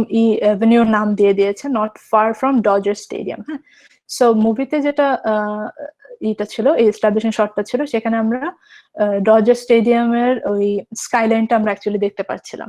সো এটা এই জন্য মেনশন করেছে। এবং লস অ্যাঞ্জেলেস এখানে লিখে দিয়েছে বিকজ উই ক্যান সি যে লস অ্যাঞ্জেলেসের স্কাইলাইনের তো কিছু ইয়ে আছে, ইউনো, যেমন আমরা নিউ ইয়র্ক স্কাইলাইন দেখলাম, বুঝে যাচ্ছে এটা নিউ ইয়র্ক। সো ওরকম কিছু কিছু পার্টিকুলার বিল্ডিং আছে যেটা দেখলে বোঝা যায় যে এটা কোন জায়গা। হ্যাঁ, সো এরকম। আর সার্কা 1928 এটা লিখে দিয়েছে, সেটাকে সুপার ইম্পোজ করে লিখছে আবার। হ্যাঁ, সো স্ক্রিনেই কিন্তু আমরা দেখতে পাচ্ছি যে 1928। আদারওয়াইজ আমরা জাস্ট যদি একটা পুরানো লস অ্যাঞ্জেলেসের স্ট্যাবলিশিং শট দেখতাম, আমরা কিন্তু এটা কি 20s নাকি 50s। হ্যাঁ, এবং সো যেহেতু এটা একটা আপনার ট্রু স্টোরি, টাইমটা এস্টাবলিশ করাটা খুবই ইম্পর্টেন্ট। সো এই জন্য এটা সুপার ইম্পোজ করে লিখছে। বাট অনেক ক্ষেত্রে আপনারা দেখবেন যে পিরিয়ড ছবি হলেও কিন্তু টাইমটা এক্স্যাক্টলি বলে না, বিকজ ডিরেক্টররা এটার মধ্যে অনেক বেশি স্যাটিসফ্যাকশন পান যদি তারা স্টোরির ভিতর দিয়ে যদি তারা টাইমটাকে এস্টাবলিশ করতে পারেন। হ্যাঁ, সো এই অ্যালার্ম যে বাজলো, অ্যালার্মের চেহারাটা কিন্তু দেখেনি আপনারা এই শটে। সো এই জিনিসটা অনেক ক্ষেত্রে ডিরেক্টররা করে যে এই যে ক্যালেন্ডার দেখা, ঘড়ি দেখা, এই জিনিসগুলো, এই কমন জিনিসগুলা ইউজ না করতে অন্য কিভাবে করে স্টাবলিশ করা যায় টাইমটা, সেটা চেষ্টা করে থাকে। আচ্ছা, ওটা আলাদা আলাদা। আচ্ছা, সুপার ইম্পোজটা আমরা এইভাবে করে লিখি। সো আমাদের যদি স্ক্রিনে আমরা কিছু একটা লেখা দেখি, সেটা আমরা এইভাবে লিখে থাকি, সুপার ইম্পোজ। আচ্ছা, গেল। আমরা যেখান থেকে দেখেছি সেটা বেসিক্যালি ছিল এই ইন্টেরিয়র শট থেকে। ইন্টেরিয়র এটা হচ্ছে লোকেশনকে যদি আপনি ভেঙে লিখতে চান, the interior Collins home, Christine's bedroom. So যদি ভেঙে লিখতে চান তাহলে মাঝখানে একটা ড্যাশ দিয়ে লিখবেন। হ্যাঁ, তারপরে হচ্ছে টাইম দিয়েছে। আচ্ছা, এটা হচ্ছে একটা অ্যালার্ম ক্লকের কিন্তু বলে দিয়েছে, ব্র্যান্ডও বলে দিয়েছে, বিকজ হচ্ছে এইটাকে সেই টাইমটাকে এস্টাবলিশ করার জন্য কিন্তু ইউজ করছে। হ্যাঁ, এবং এই স্পেসিফিক্স গুলো কিন্তু আপনারা দেখবেন যে কোনো একটা গাড়িকে বললে সেই গাড়ির ব্র্যান্ড কিন্তু প্রায় সময় মেনশন করে দেয় এতে স্ক্রিপ্টে। সো এই স্পেসিফিক্স গুলো থাকে স্ক্রিপ্টের ভিতরে। হ্যাঁ, back light alarm clock hits 6:30 AM and rings. এখানে একটা জিনিস দেখেন যে রিংসটাকে ওরা অল ক্যাপসে দিয়েছে। কিছু সাউন্ডস বা কিছু সাইটস যদি একদম স্ট্যান্ড আউট করে সিনের ভিতর থেকে, সেই জিনিসটাকে মাঝে মাঝে আমরা অল ক্যাপস করতে পারি। এইটা কোনো হার্ড এন্ড ফাস্ট রুলস নেই। হার্ড এন্ড ফাস্ট রুলস যেটা নিয়ে আছে সেটা হচ্ছে ক্যারেক্টার ইন্ট্রোডাকশনের সময় অলওয়েজ অল ক্যাপস থাকতে হবে। সো ক্রিস্টিন কলিন্স, তার কি দিয়েছে ইন্ট্রোডাকশন, সে হচ্ছে 30s এ। সো এখানেই কিন্তু এই যে আপনার যখন ক্যাস্টিং, যখন আপনার স্ক্রিপ্টটা পাবে, সে কিন্তু দেখবে অল ক্যাপসে কি কি আছে, তারপরে সে হচ্ছে এটা থেকে ক্যাস্টিং কলটা করে দিবে যে 30s এর একজন কে লাগবে, আমাদের অ্যাক্ট্রেসকে লাগবে। আচ্ছা, attractive, rumpled, reaches into frame to shut it off. আচ্ছা, সো আমরা কিন্তু দেখছি যে সে অ্যালার্ম ক্লকটা বন্ধ করেছে। She sits up, rubs tiredly at her face and moves off screen. হ্যাঁ, OS হচ্ছে off screen. Switching on a radio as she goes. আমরা কিন্তু রেডিও সুইচ করতে দেখেছি। Music is the air. So এই যে মিউজিকটাকেও যে স্ক্রিপ্টের মধ্যে লিখে ফেলা। হ্যাঁ, সো আমরা কিন্তু র্যান্ডম কোনো একটা সাউন্ড শুনছি না জাস্ট ওই টাইমটাকে এস্টাবলিশ করতে। সে কিন্তু আমাদের ক্যারেক্টার কিন্তু রেডিওটা অন করেছে যেখান থেকে গানটা আসছে। সো এটা প্রায় সময় আমরা দেখি যে সিনের ভিতরে সাউন্ডটা আসলে ইনকর্পোরেট করে দেয়া, এবং তখন সেটা স্ক্রিপ্টেও থাকবে। আচ্ছা, মিউজিক ফিলস দেয়ার। এইখানে দেখেন যে ইন্টেরিয়র বাথরুমের একটা শট আছে যেটা আমরা ইতে পাইনি, আমরা আমাদের ফিনিশড ফিল্মে পাইনি। এটার দরকার ছিল না, সামহাও এটা এডিটিং এ বা ডিরেক্টর হয়তো বাদ দিয়েছে, বিকজ এই আমরা এখন যেটা স্ক্রিপ্ট দেখছি এটা হচ্ছে রাইটারের স্ক্রিপ্ট, এটা ডিরেক্টরের স্ক্রিপ্ট না। ডিরেক্টর এটার উপর কাজ করবে, দেন সে এবং সিনেমাটোগ্রাফার মিলিয়ে এটাকে শুটিং স্ক্রিপ্ট বানাবে। শুটিং স্ক্রিপ্টের ডিফারেন্সটা কি হবে, আমাদের প্রত্যেকটা সিন হেড ডানে এবং বায়ে সিন নাম্বারস থাকবে। হ্যাঁ, এইটা দেখে আপনি আলাদা করতে পারবেন যে কোনটা শুটিং স্ক্রিপ্ট আর কোনটা real script, writer script. So এটা একটা বড় জিনিস ডিফারেন্স। আর একটা ডিফারেন্স আছে হচ্ছে যে আপনার শুটিং স্ক্রিপ্টে অনেক সময় আপনার ইগুলা দেয়া থাকে, ক্যামেরা অ্যাঙ্গেলস দেয়া থাকে, যে জিনিসটা আপনি রাইটারের স্ক্রিপ্টে পাবেন না। সো রাইটার যদি নিজেই ডিরেক্টর না হয়ে থাকে তাহলে সে এই ক্যামেরা অ্যাঙ্গেলস গুলো ঢুকাবে না, because it's insulting to the cinematographer, because এটা তার কাজ। আমরা অ্যাক্টরদের ক্ষেত্রে সেটাই করবো, অ্যাক্টরদেরকে আমরা ওভার ডিরেক্ট করতে চাবো না। অ্যাক্টরেরও সেই আর্টিস্টিক ফ্রিডমটা আছে যে সে এই লাইনটা কিভাবে করে বলবে। আমরা অলওয়েজ প্রত্যেকটা ডায়লগের আগে ব্র্যাকেটে লিখে দিব না যে এটা এভাবে বলা হবে, এটা ওভাবে বলা হবে। আচ্ছা, সো এই বাথরুমে এটা দেখেন, এটা হচ্ছে রাইটারের স্ক্রিপ্টে আছে, এটা শুটিং স্ক্রিপ্টে বাদ গিয়েছে, এটা আমরা করলাম, অ্যাভয়েড করলাম। আচ্ছা, সো আমরা যেটা দেখেছি যে ও রেডিওটা ছেড়ে সে ওয়াল্টারের রুমে ঢুকছে। সো এইটা নতুন সিন হেডিং দেখেন, আমরা কিন্তু সেম সিনে আছি, কন্টিনিউয়াস কিন্তু, হ্যাঁ কন্টিনিউয়াস, কিন্তু আমরা যেহেতু নতুন রুমে ঢুকলাম আমরা নতুন সিন হেডিং দিলাম, ঠিক আছে। এবং এখানে টাইমটাকে কিন্তু লেখেনি, ডে বা নাইট লেখেনি, এখানে লেটার লিখেছে। আমরা আটা দিতে পারি, মোমেন্টস লেটার দিতে পারি, অনেক ক্ষেত্রে কন্টিনিউয়াসও দেয়। এই যে এখানে যেখানে লেটার লিখেছে, এখানে টাইম হিসেবে লেটার, মোমেন্টস লেটার, কন্টিনিউয়াস, এই কয়েকটা জিনিস আমরা ইউজ করে থাকি যখন আমরা ওই সিনে আছি তখন পর্যন্ত। আচ্ছা, সো এটা গেল। Dressed now, she flicks on the overhead light. Walter Collins, আমরা ওয়াল্টারের ইন্ট্রোডাকশনটা এখন পাচ্ছি। He is 9 years old with light brown hair, though we don't see much of it or him. এটা কিন্তু আমরা ইউজুয়ালি স্ক্রিপ্টে লিখবো না, কিন্তু এখানে কেন লিখেছি, বিকজ আপনারা যদি চেঞ্জলিং মুভিটা দেখে থাকেন, ওয়াল্টার কিন্তু কিছুক্ষণ পরে হারায় যাবে, হ্যাঁ, এবং তাকে আরেকটা ছেলে দিয়ে রিপ্লেস করা হবে। সো তাকে যাতে আমরা আর অন্য ছেলেটা থেকে যাতে আলাদা না করতে পারি, সেহেতু প্রথমে ওকে পুরাটা দেখাবে না, ওর চেহারাটা কিন্তু খুব অল্প করে দেখাচ্ছে, সাইড থেকে দেখাচ্ছে, বা আলো ছায়ার ভিতরে দেখাচ্ছে, ওকে কিন্তু ক্লিয়ারলি আমরা দেখতে পাচ্ছি না। সো এই জিনিসটাও স্ক্রিপ্টে লেখা আছে যাতে করে আমাদের সিনেমাটোগ্রাফার জানেন যে কিভাবে করে তাকে শুট করতে হবে। Though we don't see much of it or him, he is entangled in the sheets. It's important that we kind of see him too clearly in most of the following scenes, but without drawing attention to that aspect. এটাও কিন্তু important, because আপনারা কিন্তু প্রথমে দেখে কিন্তু এটা মাথায় আসবে না যে আমরা কিন্তু আসলে খেয়াল করি না দেখতে কিরকম, বাট ওকে এমন ভাবে শুট করা হয়েছে যে আপনি অ্যাকচুয়ালি খেয়াল করবেন না যে ও দেখতে কিরকম। আচ্ছা, এরকম অল্প কিছু ইনস্ট্রাকশনস আপনারা দিতে পারেন, কিন্তু এটা আমরা যাতে ওভারডু না করি, প্রত্যেকটা সিন যেন এরকম না হয় যে আমরা নতুন নতুন ইনস্ট্রাকশনস দিচ্ছি। এটা প্রবলি এই পুরো স্ক্রিপ্টে একবারই আছে এরকম একটা ইনস্ট্রাকশন দেয়া। আচ্ছা, ওকে, এখন আমরা আসি, ডায়ালগে আসি। ডায়ালগটা থাকবে মাঝখানে, হ্যাঁ, মাঝখানের থেকে একটু আমাদের ওই যে ওই বাংলাদেশের ফ্ল্যাগের ওই গোলটার মতো একটু সাইডে আছে। আচ্ছা, সো এখানে খেয়াল করেন যে নামটা অল ক্যাপসে থাকবে, ক্যারেক্টারের নাম, যে কথা বলছে তার নামটা অল থাকবে, তারপরে নিচে থাকবে হচ্ছে সে কি বলছে। এখানে যদি আপনারা আরো কিছু খেয়াল করেন, সেটা হচ্ছে এই যে ফুল স্টপের পরে কিন্তু দুইটা স্পেস, অলওয়েজ দুইটা করে স্পেস। আমাদের স্ক্রিপ্ট যাতে পড়তে সুবিধা হয় এই জন্য স্ক্রিপ্টের ভিতরে স্পেস অনেক বেশি রাখা হয়, বাট আপনাদের কিন্তু এইগুলা সবটা যে মনে রাখতে হবে সেরকমও না। আপনারা কিন্তু স্ক্রিন রাইটিং সফটওয়্যার গুলো যদি ইউজ করে থাকেন, আপনারা ফুল স্টপ দিলে সে অটোমেটিকলি দুইটা স্পেস নিয়ে নেবে, বা আপনাদের এখানে তিনটা ট্যাব 4টা ট্যাব করে করতে হবে না, স্পেসিং করতে হবে না, সেটা তারা অটোমেটিক করে নেবে। বা আপনার ফন্ট সাইজ এবং ফন্ট সবটা অলরেডি সিলেক্ট করা থাকবে। সো আপনারা যদি পারেন স্ক্রিপ্ট রাইটিং সফটওয়্যার, সেলটেক্স আছে, ফাইনাল ড্রাফট আছে, কোনোটাই এখন ফ্রি না। So maybe I would suggest যে আপনারা কয়েকজন ফ্রেন্ড মিলে যদি একটা সফটওয়্যার কিনে নিতে পারেন তাহলে আপনারা ইউজ করলেন। আদারওয়াইজ বাংলাদেশের ভিতরে এগুলো ধরা পড়ে না সফটওয়্যার গুলা, বাট আমি যখন এলাতে কাজ করতাম আমিও এরকম চেষ্টা করেছিলাম যাতে না কিনতে হয় সফটওয়্যার, বাট দেন ওখানে কাজ করতে গেলে খুবই তাড়াতাড়ি ওরা ধরে ফেলে, and then in the middle of the script যদি আপনার আবার পুরো কাজটা করতে হয়, এটা জাস্ট অনেক বেশি হ্যাসেল এবং ইটস এম্বারাসিং। সো এটা আপনারা ট্রাই করেন যে আপনারা নিশ্চয়ই ইংলিশের স্ক্রিপ্ট যদি লেখেন সেটা নিশ্চয়ই ইন্টারন্যাশনাল কোলাবোরেশনের জন্য হয়তো বা লিখছেন। সো ইন দ্যাট কেস যাতে করে আপনার স্ক্রিপ্টটা আপনি পাঠাতে পারেন এবং সেটা যাতে পাইরেটেড কপি না হয়, সো ট্রাই করেন যে একটা করে স্ক্রিন রাইটিং সফটওয়্যার কিনে নিতে।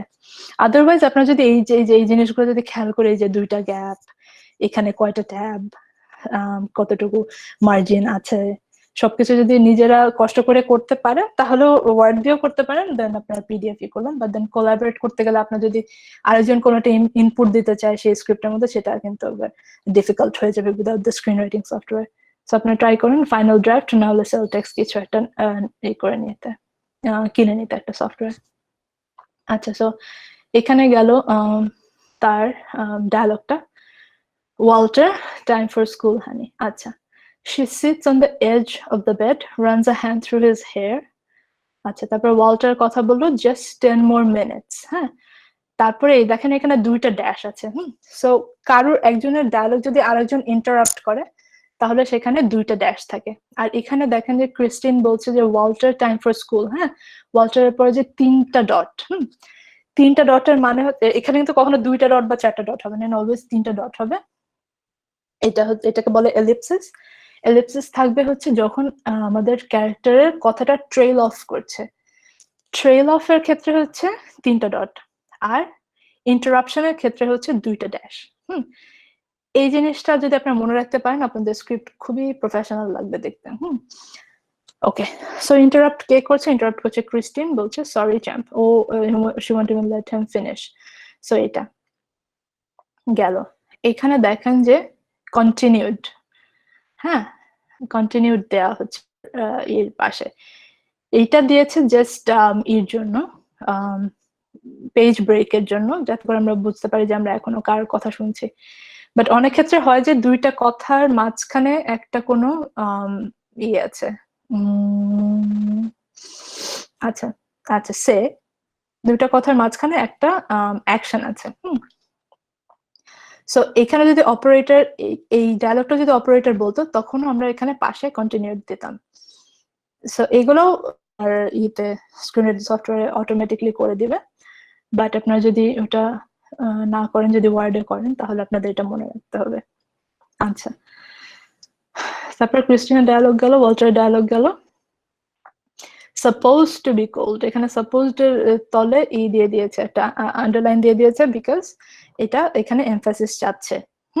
বাট অ্যাজ রাইটার্স আমাদের দরকার নেই আসলে এমফাসিস কোথায় দিবে সেটা পয়েন্ট আউট করে দেওয়ার, বিকজ এটা অ্যাক্টরদের কাজ বের করা, সে কিভাবে করে করবে। So she smiles, kisses him on the forehead, and he sits on the edge of the bed, wavers, falls back into bed again. আচ্ছা, এখানে একটু wait, what did I do? হ্যাঁ, ঠিক আছে, it's supposed to be cool. হ্যাঁ, so ওরা কিন্তু এখনো এই সিনটাতে দেখাচ্ছে যে they are still in the bedroom, but then মুভিতে কিন্তু চেঞ্জ করেছে একটু, রাইট? চেঞ্জ করেছে যে তারা অলরেডি কিন্তু ওইতে চলে গেছে, কিচেনে চলে গিয়েছে খাওয়ার জন্য। এবং সেখানে আরো একটা মজার জিনিস অ্যাড করেছে, সেটা ওয়াল্টারকে করেছে, ওর হাইটটা মেপে রেখেছে। সো এইটা কিন্তু একটা বড় সেট আপ। আমরা পরে যখন ওয়াল্টারকে আরেকটা ছেলে দিয়ে, ওয়াল্টার হারিয়ে যাবে এবং তাকে আরেকটা ছেলেকে দিয়ে চেঞ্জ করে দেওয়া হবে, তখন তার হাইটটা মিলবে না। So it's a set up যেটা আমরা পরে পে অফটা দিতে পারবো। মুভিতে এটা খুব ইম্পর্টেন্ট যে কোনো একটা পে অফ কিন্তু পে অফ হবে না যদি এটা আগে সেট আপ না করা হয়। আচ্ছা, সো স্ক্রিপ্ট দেখতে কিরকম হয় আমাদের মোটামুটি একটা আইডিয়া এখানে আমরা পাচ্ছি। এবং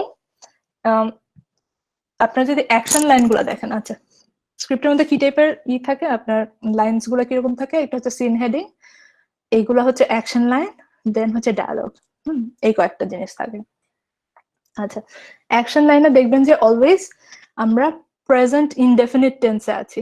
she throws water, it's not she is throwing water, or she was throwing water, or she threw water. হ্যাঁ, খেয়াল রাখবেন যে it's always present indefinite because it's the shortest and most active tense. বাংলায় লেখার সময় আমরা চেষ্টা করবো যেটা সবচেয়ে শর্টেস্ট টেন্স সেটা আমরা যাতে ইউজ করি, সো আমাদের ইট রিডস ফাস্টার। আমাদের কিন্তু idea is not to show যে আমরা কত বড় রাইটার। হ্যাঁ, আপনাদের যত খুব নভেল টাইপের বড় বড় ভোকাবুলারি যেগুলো আছে, এগুলো আপনারা save it for your novel, it's not for the script. Script হচ্ছে এমন ভাবে লিখতে হবে যেটা আমাদের পুরো ক্রু বুঝতে পারবে, আমাদের সব রিডার্সরা বুঝতে পারবে, সোজা ভাষায় লেখা এবং যত কম কথায় লেখা যায়। কম কথায়, বাট এটাও মাথায় রাখতে হবে যে আমাদের স্ক্রিন টাইমের সাথে যাতে আমাদের পেজের স্পেস মিলে।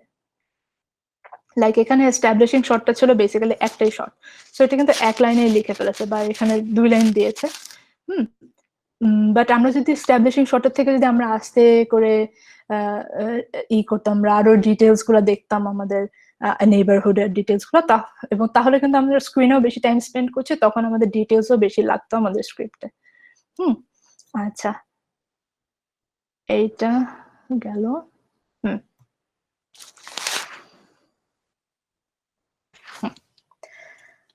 আচ্ছা, এইখানে কারোর কোনো কোয়েশ্চেন্স সো ফার কোয়েশ্চেন্স নাই না? আচ্ছা, আপনাদেরকে বলছিলাম যে আপনাদেরকে ছোট একটা জিনিস লিখতে দিব।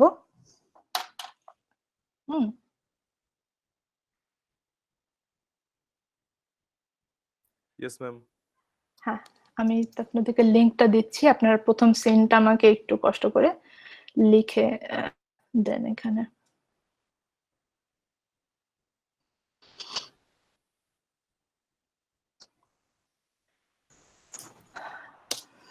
এটা দিয়েছে, আপনারা জাস্ট প্রথম সিনটা আপ টু 1 পেজের বেশি লিখেন না। আমি দেখতে চাই আপনারা সিন হেডিং এবং সিনের ডেসক্রিপশনের জিনিসটা বুঝেছেন কিনা, আর হচ্ছে ডায়লগটা মাঝখানে কিভাবে থাকবে এটা একটু বুঝেছেন কিনা। আমি এখানে স্ক্রিন শেয়ারে দিয়ে রাখি, আপনার একটা স্ক্রিপ্ট ওপেন করে রাখি, দেন আপনাদের জন্য লিখতে সুবিধা হবে।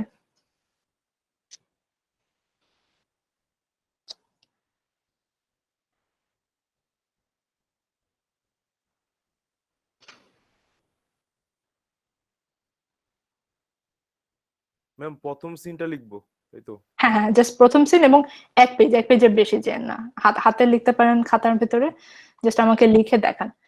এখানে আমি একটা শেয়ার করে রাখলাম যাতে করে আপনাদের বুঝতে সুবিধা হয়। এইটা কিন্তু শুটিং স্ক্রিপ্ট, এখানে আপনি নাম্বারিং গুলা দেখছেন 2 সাইডে, এবং এখানে আন্ডারলাইন গুলা নাই, আন্ডারলাইন থাকবে না আমাদের স্ক্রিপ্টে। ওকে,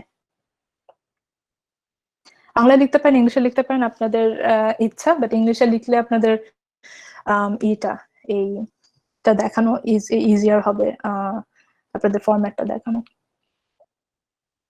ক্যারেক্টার ইন্ট্রোডাকশনের সময় খেয়াল রাখবেন নামটা অল ক্যাপসে থাকবে, একটা এইজটা দেয়া থাকবে, ফিজিক্যাল অ্যাপিয়ারেন্সটা দেয়া থাকবে। যদি ফরেন ল্যাঙ্গুয়েজে থাকে তাহলে আপনি ডায়ালগের ক্ষেত্রে নিচে ব্র্যাকেট ইন কোন ল্যাঙ্গুয়েজ, টু কাকে বলা হচ্ছে, এটা থাকবে যখন মাল্টিপল ক্যারেক্টার্স আছে স্ক্রিনে, অনলি ইন দ্যাট কেস এটা থাকবে। যদি 2টা ক্যারেক্টার থাকে এবং তাদের মধ্যে কনভারসেশন চলতে থাকে তাহলে টু কে সেটা আর বলা লাগবে না।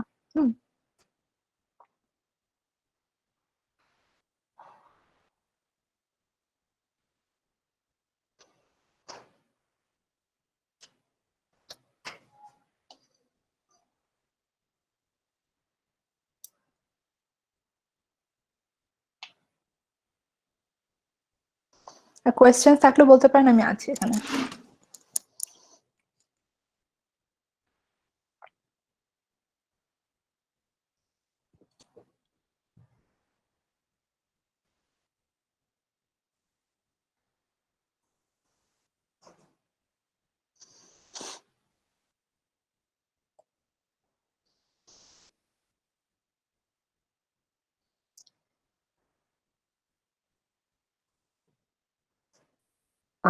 Hello ma'am. হ্যাঁ হ্যাঁ, বলুন। প্রথম সিন বলতে একদম কোত্থেকে শুরু করবো? একদম এই ট্রেন যে হ্যাঁ হ্যাঁ, ওটা যাচ্ছে ওটা দেন, ওখান আপনাদের থেকে। যেটা যে এক্সটেরিয়র শটটা যেটা, ওটা একটা আচ্ছা, আলাদা ওখান করে এক থেকে। লাইনের একটা, হ্যাঁ এক লাইনের একটা সিন লিখে ফেলেন ওটা, এন্ড দেন মানে 1 পেজে যতটুকু আটে ওটুকুই লেখেন। বেসিক্যালি সিনটা হচ্ছে আপনার ওই যে বাবা আর ছেলের কথাটা, সেটাই হচ্ছে সিনটা, বাট আগে যেটা এস্টাবলিশিং শট আছে ওটা আমাদের স্ক্রিপ্টে হিসেবে আলাদা সিন হেডিং দিয়ে লেখা লাগে।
কারো শেষ হলে বলেন, আমরা আর 5 মিনিট টাইম নেই এটা লেখার জন্য।